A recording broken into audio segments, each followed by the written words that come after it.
Hey, everybody, in today's episode, it's myself and Benjamin B. Stop playing the victim. That is today's topic. Too many times do we see people playing the victim. So in this episode, we're talking about victim mentality, pre-sobriety, and in fact, post-sobriety. And oftentimes this whole victim mentality, it'll take people out. It'll cause people to relapse.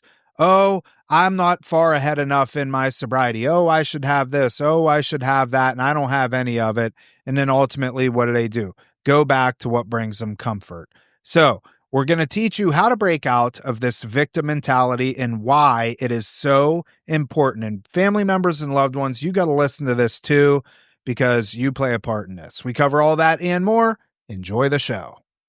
Here we are, Real Recovery Talk. I am your host, Tom Conrad. In today's episode, we've got Benjamin B. What's happening, everyone? First things first, thank you for tuning in on the podcast app, whichever one that you choose to use, and thank you for watching on YouTube. In the end, if you have any comments, questions, or concerns, you can always reach us, info@realrecoverytalk.com. Again, that's info@realrecoverytalk.com. And ultimately, we want to help you turn your mess into your message, right, Ben? Yes, sir. How's it going? Good? Cannot complain today. Today's topic is victim mentality. So that's why I'm not complaining. Yeah. We're done being the victim. Okay. And how did we get this topic? So, Mary, a longtime listener, she sent this in because, the big book study she attends, and well, I guess this would be a good time to talk about this just for a brief moment. The Big Book studies every Monday night, 5 o'clock Eastern time. Register, realrecoverytalk.com/bigbookstudy.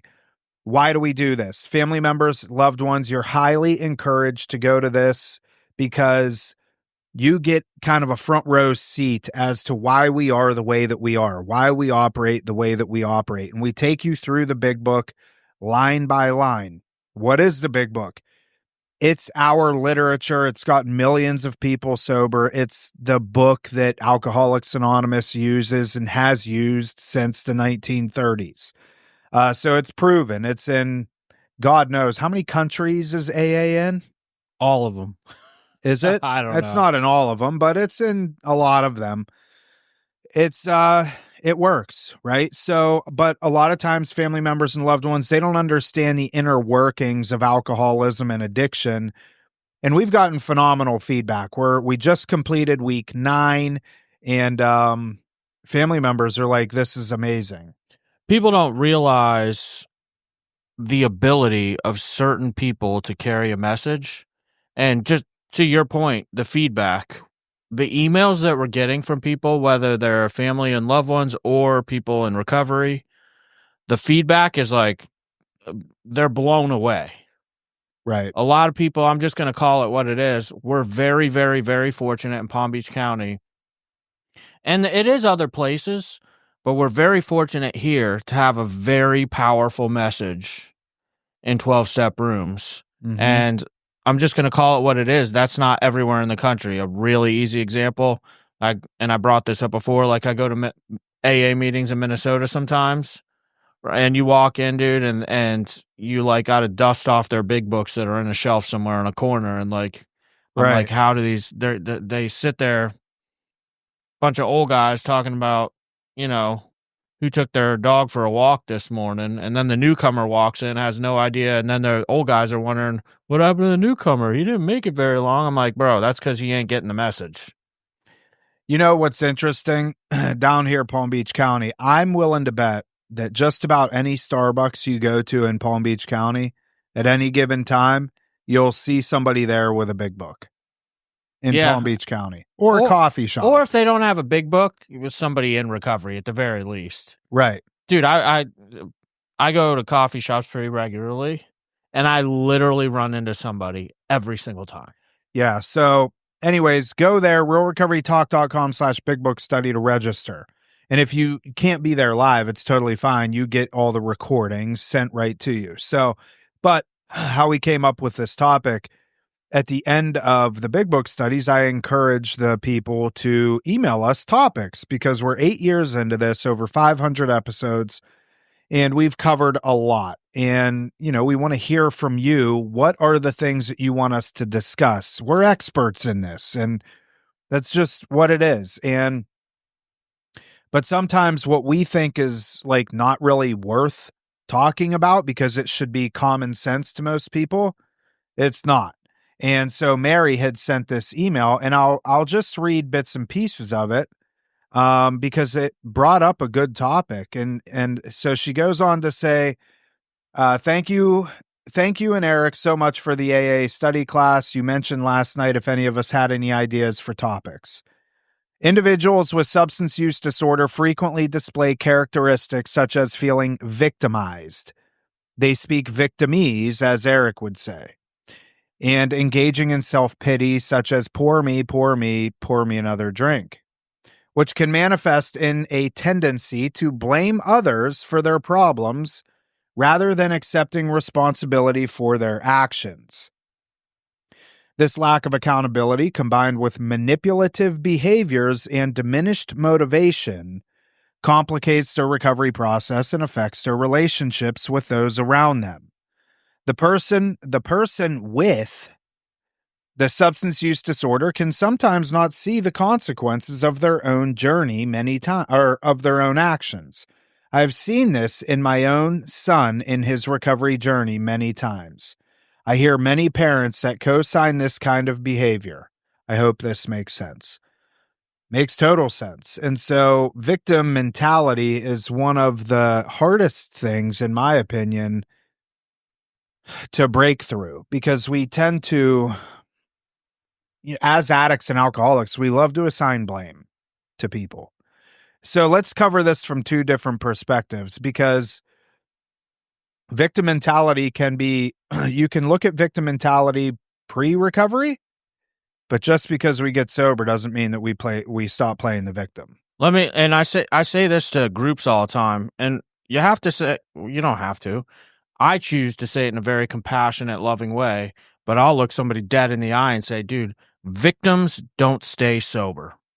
Right. You get stuck in that, you're screwed. That's all there is to it. Yeah, and it's a really sad place to be. Now, pre-recovery or pre-sobriety, it's extremely common.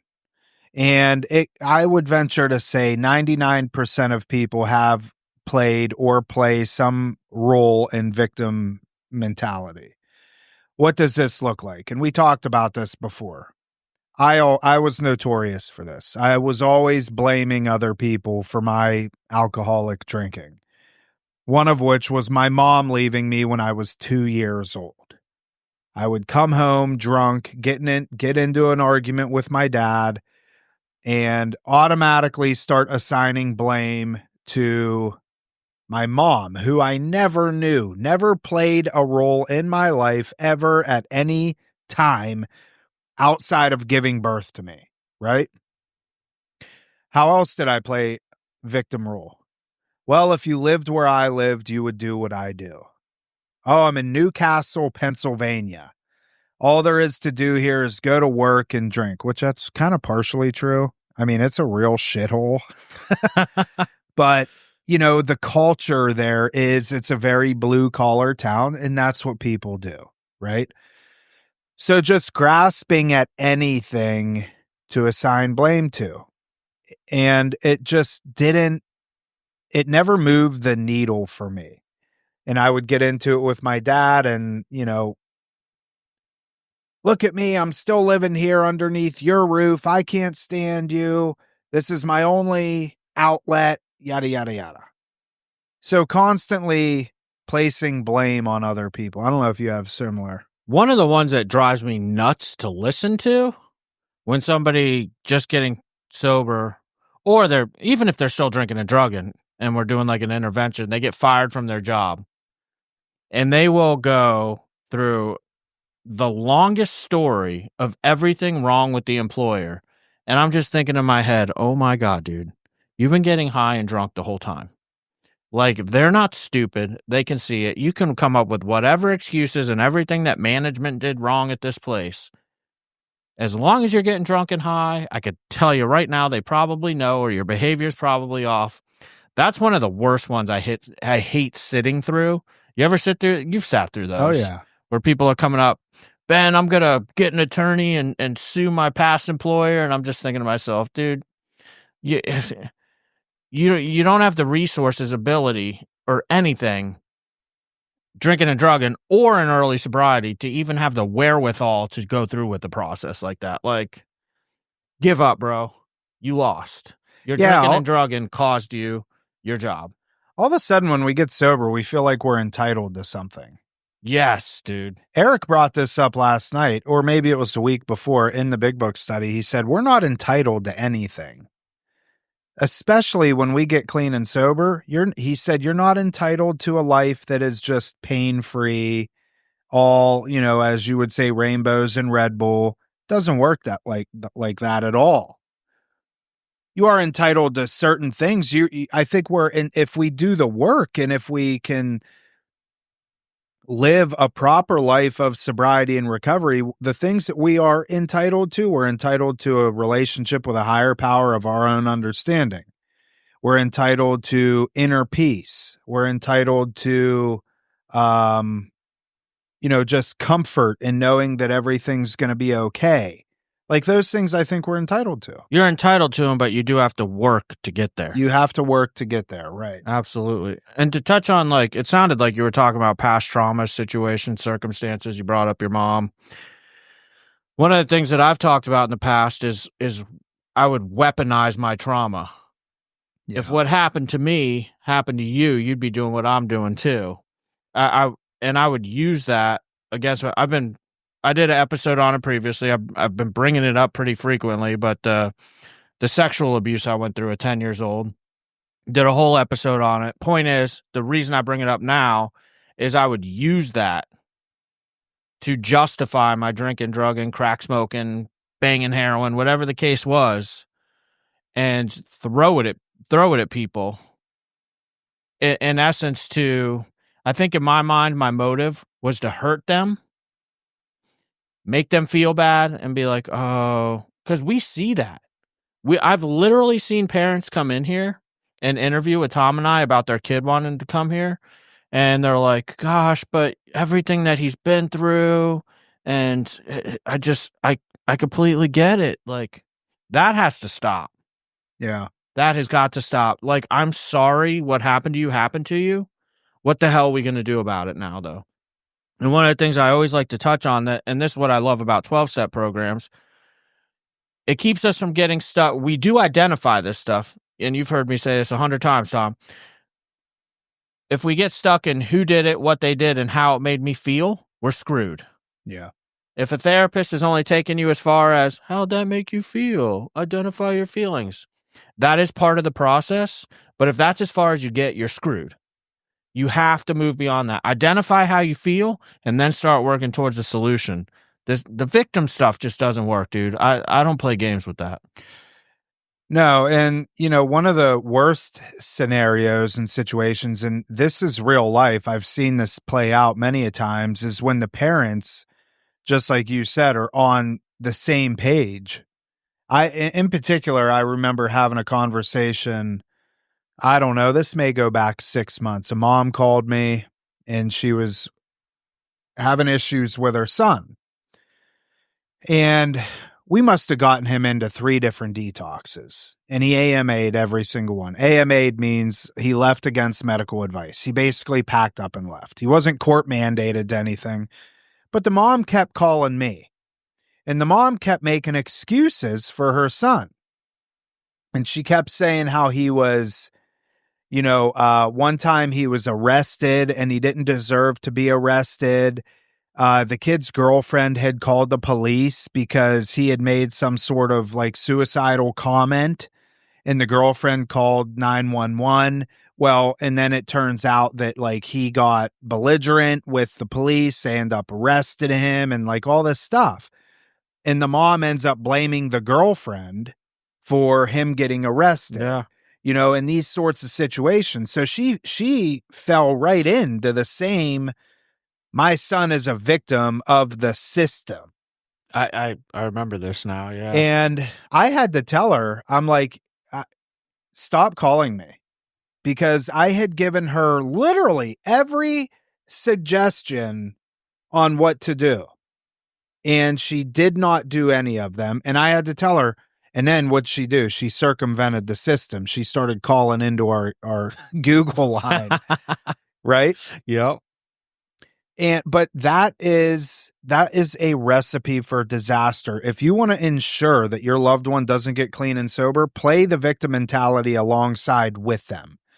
They will never get clean. They'll never get sober. Somebody has to get healthy in this situation. One of the two. If you're a mom and you have a son that's struggling with addiction, one of you two have to get healthy in order to make executive decisions. And you cannot expect that your drug-addicted son is going to be able to make executive decisions because he's addicted to drugs or he's addicted to alcohol. He consciously cannot make decisions for his own good. But a lot of times, for whatever reason, parents fall into this trap, and it's super frustrating and makes it very difficult to navigate. So and riddle me this, Tom. We get to hear all different stories and backgrounds. Through clients we've had at Rock, for instance, we literally had a guy whose dad shot his own kid with the .22 pistol. We've heard stories of abuse beyond, like the most horrible things and childhoods and stuff like that. But you got these people that go through that and they end up getting sober and staying sober. And then you get someone that's not even been through 1% of that, claiming victim mentality, dude.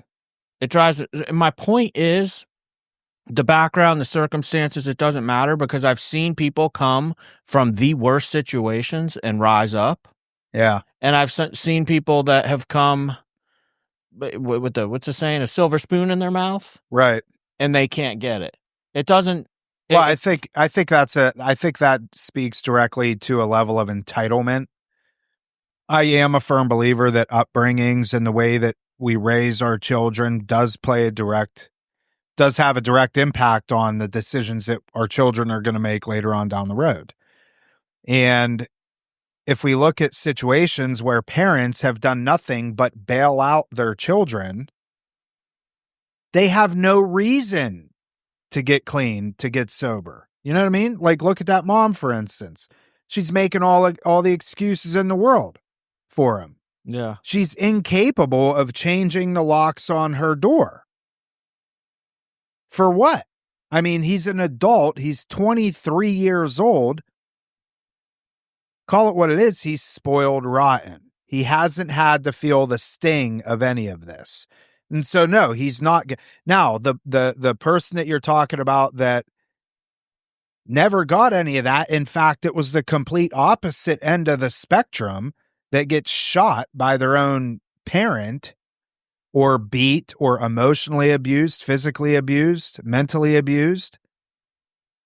They're in a much different situation, circumstances being far more worse than spoiled, rotten little kid. They want to separate themselves from that, and they probably understand that ain't nobody going to do it for me but myself. Yeah.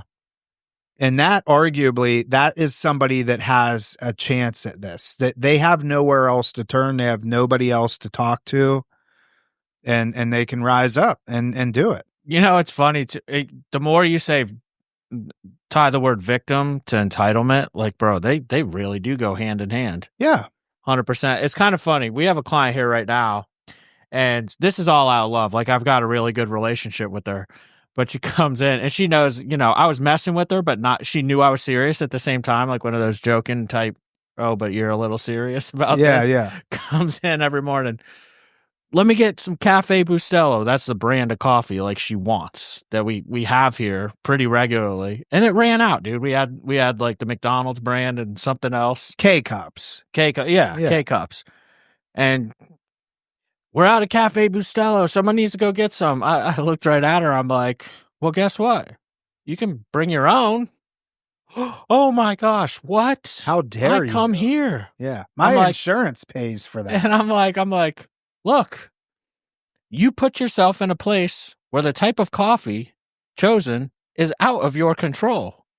quit thinking you have control over the type of coffee that you're going to get. Oh, yeah. Like, it's pretty wild, dude. That's what I was saying. We get sober and all of a sudden we think we're entitled to things. I tease her a lot, though. Like, we got a good relationship. Yeah, she's good. She is good. How about the time when the one kid, he'll go unnamed, but he came in and because we provide a lot of food for our clients. And he was like, why, I forget the context of it, but why are we eating this? I mean, with our insurance and what you guys get paid from insurance, you should be feeding us like lobster tail. And we just so happen, I think you might have had the paper in your pocket because we know what we get reimbursed for anybody that we're treating.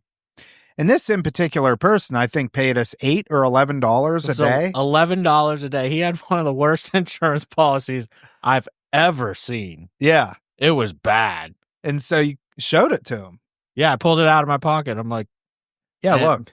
And he got real quiet real quick. And the funny thing is, I think he stayed sober. He did stay sober. He had a kid. I think he's probably got 4 or 5 years clean now. Yeah, he's killing it, dude. He's actually a part of Stevie Bucket's home group. Yeah.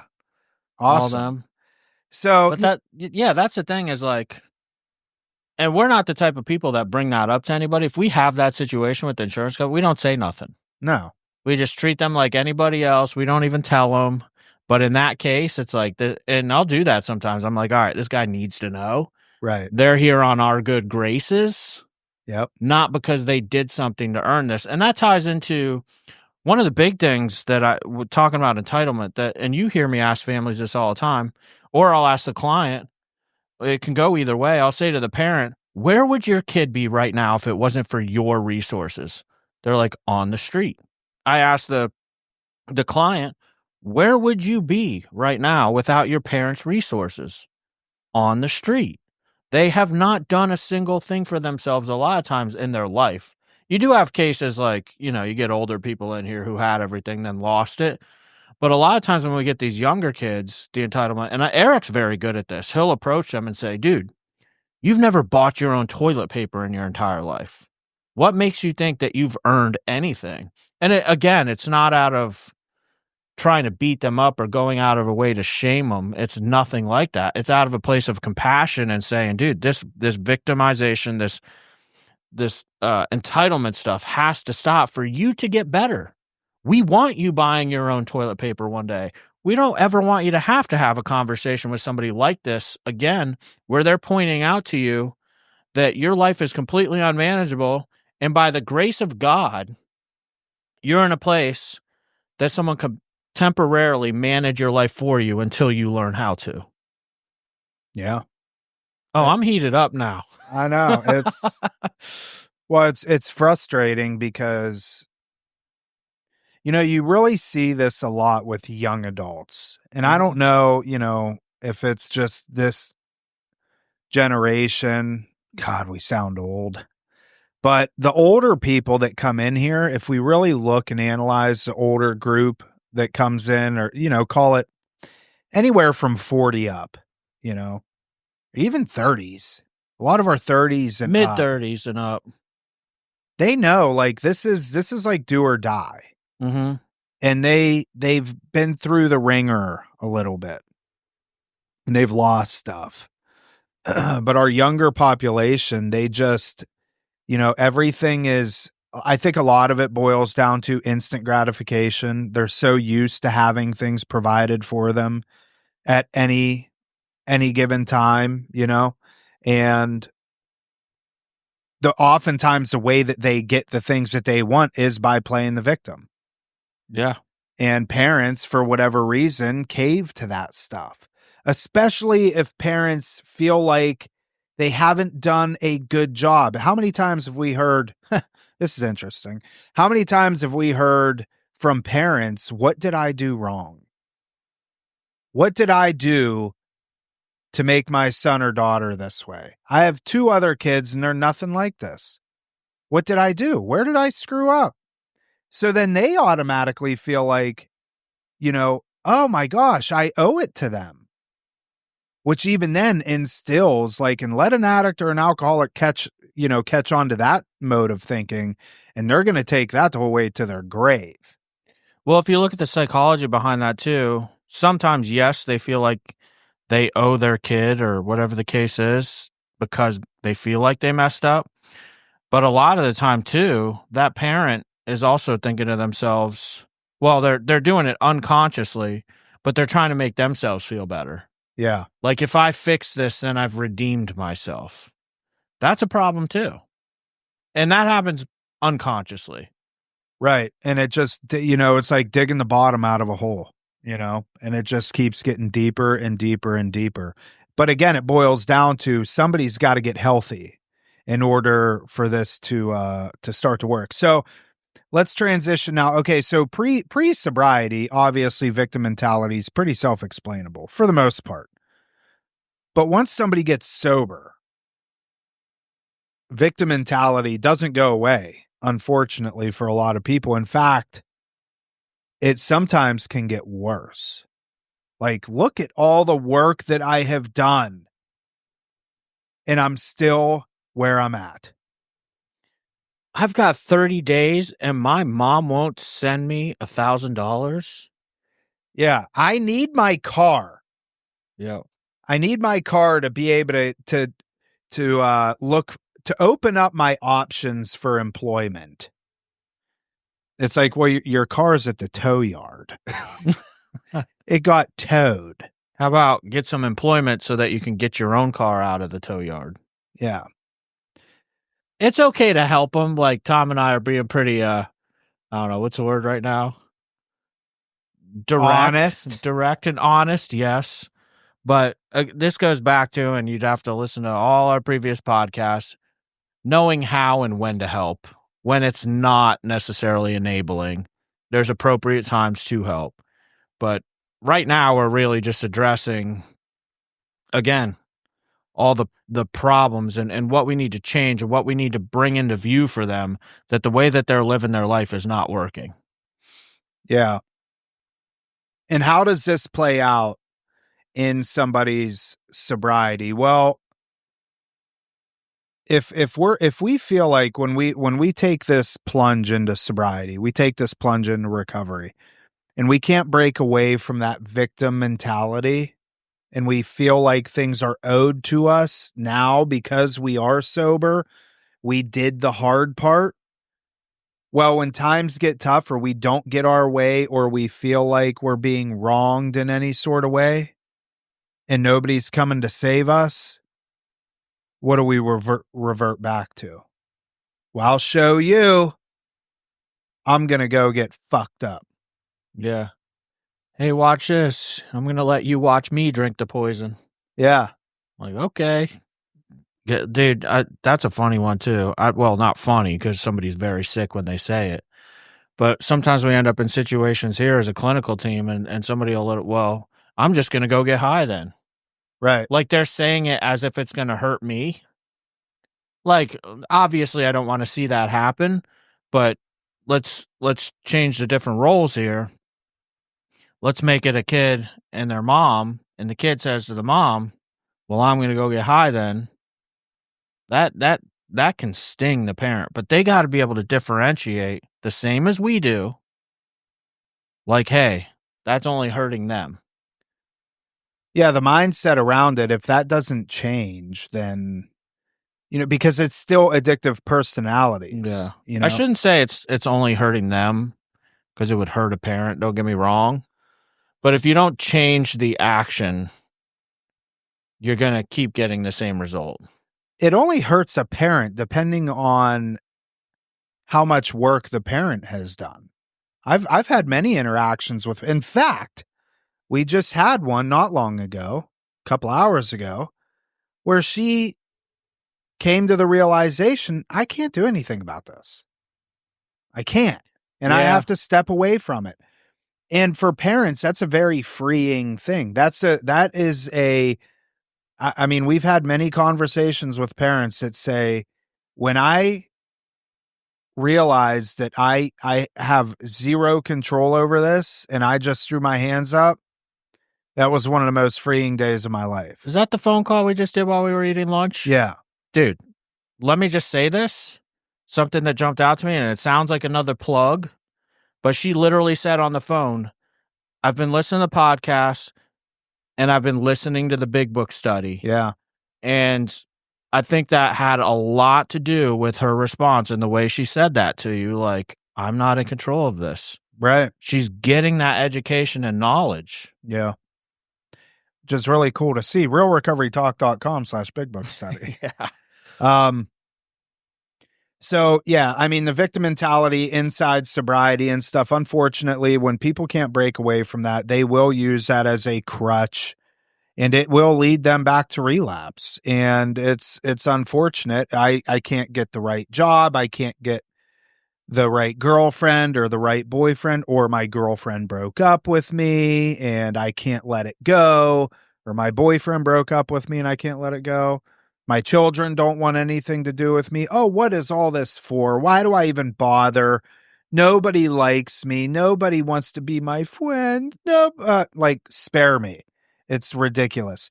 We have to come up with solutions. No more excuses. Let me hit this one point home because you used the example of the cars in the impound, right? Yeah. I can tell you right now, if I'm out drinking and drugging and I just get to treatment and I'm in my first week of treatment, my mom and dad go get my car out of the impound for me and boom, it's back. How much work did it take me to get it back? None. Yeah. Now, if my mom and dad say, no, we're leaving your car in the impound, then fines are going to keep going up and you're going to have to get it out yourself. And I eventually get it out myself. How much more, what's the word I'm going to look for? I don't want my car going back to the impound ever again. I'm more You're likely. You're going to appreciate it. Yeah, dude, I felt the sting of that happening versus, I went to the impound, mom and dad will get it out. Yeah. Bro, if I have to experience that and be the one to fix it myself, that's the thing, dude. Again, Eric always says, and I love it when he says this, dude, no one's coming to rescue you. We're here to help facilitate thought processes and get you to have a different perception and think things through differently. But at the end of the day, you're the one that has to fix it. Yeah. I mean, my example, if I look over the almost 15 years of my sobriety, nobody's really done anything for me, right? Going back to the day now, prior getting sober, I worked in the car industry. I got any car I wanted for the most part. It's not like I was driving around Corvettes and stuff like that, but I always had a car and I always totaled a car. But when I totaled a car, I got a new car. When I totaled, I probably from 16 to 26 in my 10 years of driving pre-sobriety, I'm willing to bet I wrecked 10, maybe 12 cars. Nice cars too, right? Dude, really? Yeah. 10 to 12? Yep. Yeah, I wrecked my dad's Cadillac, two of my dad's Cadillacs. Yeah. So I was pretty destructive. And the majority of them, I was some level of intoxicated. Never hurt anybody, fortunately. Point is that it was just me and my dad, and he did as best he could with what he had and spoiled me rotten. Like I never went without. I always had cars. I always had nice clothes, stuff like that. But when I got forced into treatment, and I want to emphasize forced because it wasn't like I was just willing and woke up one day and, oh, I'm ready to go to treatment. That wasn't how it worked for me, which blows out that whole theory of, well, don't they have to want to get sober in order to why even try? I didn't want to get sober. I just didn't have a choice. My dad said, look, you're going to treatment. You don't have to go to treatment, but you're not living here. And I'm like, well, shit. Okay. I guess I'll go to treatment. So I go and I complete 45 days. Now, I won't make this a long story. I complete 45 days of treatment in Jacksonville at Lakeview Health. Shout out. It's a good program. Not as good as ours, but it's good. And I thought I was going back to Pennsylvania. Well, my therapist and my dad concocted a plan. Nope, you're not coming back here. You're going down to West Palm Beach, Florida. I'm like, West Palm Beach? Okay. Sounds good.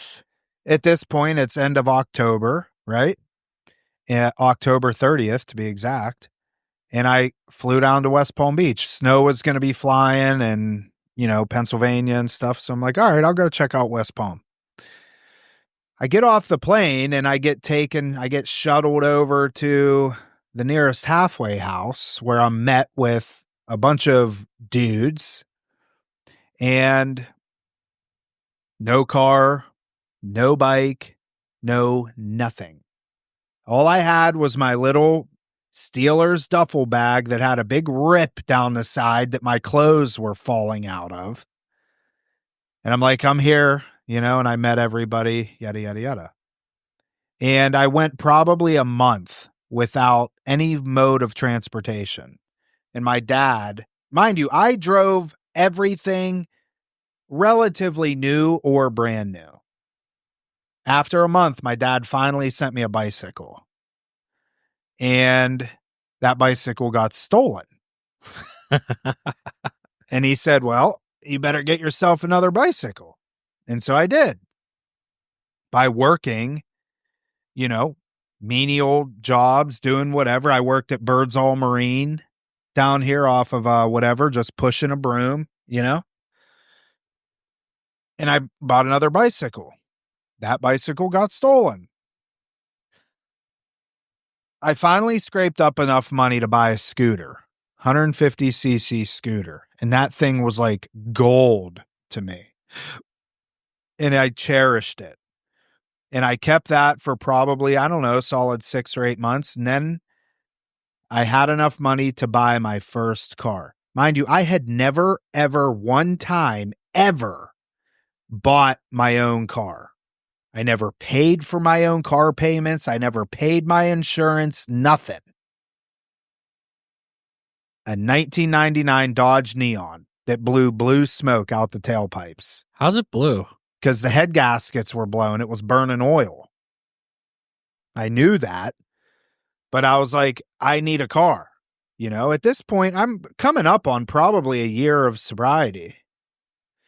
No, I wasn't, because I remember at a year sober, this is funny.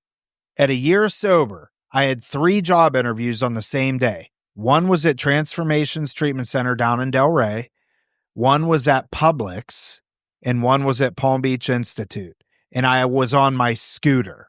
So I had a scooter that I took to Delray, to Publix, whatever Publix it was, I don't even remember, and Palm Beach Institute. So sometime after a year of sobriety, in between a year and probably a year and a half, I picked up this Dodge Neon that blew blue smoke out the tailpipes. Dude, I would give anything to see you zipping around town on that scooter going to these interviews, because that's far. That West is Palm far. to Delray to Yeah. Yep. on a scooter, that's a trek. But I got this car, dude, and it was like, it was mine. It was gold. This thing, I cherished it. And what I ended up doing was a guy that I became really good friends with when I had gotten a job at Recovery Associates, and the owner, Jim Rapp, who I've talked about on the show multiple times, super nice guy. He actually went and bought me a decent car. It was like a 2004 or 2006 Toyota Corolla for like $2,500. He bought it for me and said, I don't want anything for it, because I was like doing the deal, And I loved that car compared to all the other cars I ever had. And I'm talking, I had nice vehicles, diesel trucks, brand new off the lot, cars, brand new off the lot, had them all. And then I settled into a 2000 and whatever Toyota Corolla. And then from there, it just started going up and up and up, and I just put my wife in a Yukon. You know what I'm saying? So this is over the span of 15 years, but what's the common denominator of this? I did it on my own. Mm-hmm. My dad didn't do anything for me. I can't say I never played the victim mentality, because I'm sure I did to a certain degree, but there wasn't anybody there to save me. It was like I could play it for a couple of minutes, but nobody was going to sign on to it. Yeah. And that's what separates people, I think, in sobriety with the whole victim mentality thing. Yeah, even if somebody plays a victim mentality and the other party's like, yep, it's my fault, that person still is the one with the problem that needs fixed. Right. Yeah. Like, how does it help? Yeah. Doesn't. No, it's true. I mean, look, it very well could be their fault if we're looking to assign blame to somebody, but it doesn't change the situation. No, exactly. Like, yeah, it might be my fault that you did X, Y, and Z, but you're the one still in treatment or, technically homeless in Florida. Because if you're living in a halfway house in Florida, technically you're homeless. It just so happens that you're able to have a roof over your head. So, anyways, that's victim mentality. So, this is, and let's start wrapping this up. So what are some ways to break away from this? And this is why I think that it's very good to have goals, small goals that we can set for ourselves, because it'll reinforce this idea that like, I can accomplish things, I can do well for myself. Mind you, when I got fired from my job, I was pulling in probably close to 80 grand a year working on cars. And the first job that I got in sobriety, I was making $11 an hour at Palm Beach Institute. So being able to do that, and I am a fan of gratitude lists for this reason.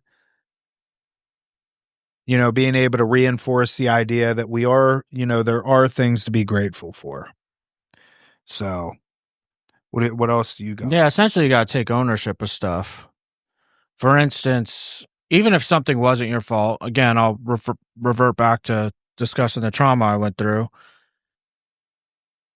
Even though I wasn't responsible for what happened to me at the age of 10, I was responsible for staying the victim of it for forever, right? And essentially, I let that hold me hostage, and that's the part I'm responsible for. I took ownership of it. I'm like, dude, this happened to me, but I've allowed it to hold me hostage, and that's the part that's my fault. Yeah. Right? And then, as a result, I was using it. I said I weaponized my trauma against others to justify my drug use, etc. But taking ownership of it and just saying, yes, I'm the one that has to fix this is really everything. Yeah. Yeah, ain't nobody going to do it for you. That's for damn sure. Nope. And most people don't care enough, to be honest. They don't. I think we were talking about it once. I think it was with Eric or Buckets, but like, for instance, one of the ones that I hear all the time is like, oh, my sponsor let me down, so I don't know anything about the 12 steps. There's so many freaking resources out there for you to learn about it. Quit blaming your sponsor. Like, listen to some Wasn't it your speakers. sponsor that told you one time that I am going to let you down? Yeah. Yeah. My sponsor made me one promise. I'm going to let you down, Ben.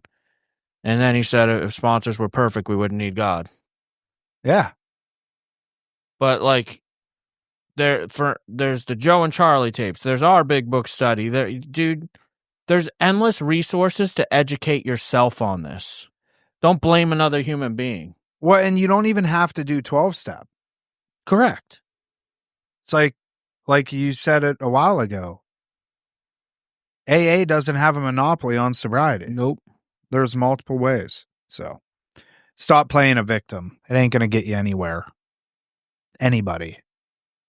Take ownership for your shit. Anything else, Ben? Challenge those negative thoughts. Yeah. Stop blaming. Right. Anything else? I think we got it all, dude. I think we did. All right. That is it for this episode of Real Recovery Talk. Thank you for tuning in. In the end, if you have any comments, questions, or concerns, you can always reach us, info@realrecoverytalk.com. Again, that's info@realrecoverytalk.com. And ultimately, we want to help you turn your mess into your message. That is it. We will see y'all later.